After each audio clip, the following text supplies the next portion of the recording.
che bello, mamma mia, che bello.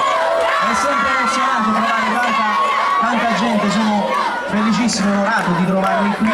Grazie ai Milaggiani e a chi da stasera in poi lo diventerà, e quando voi mi fate qualche dedica io devo subito rispondere, quindi prima di andare avanti come faccio sempre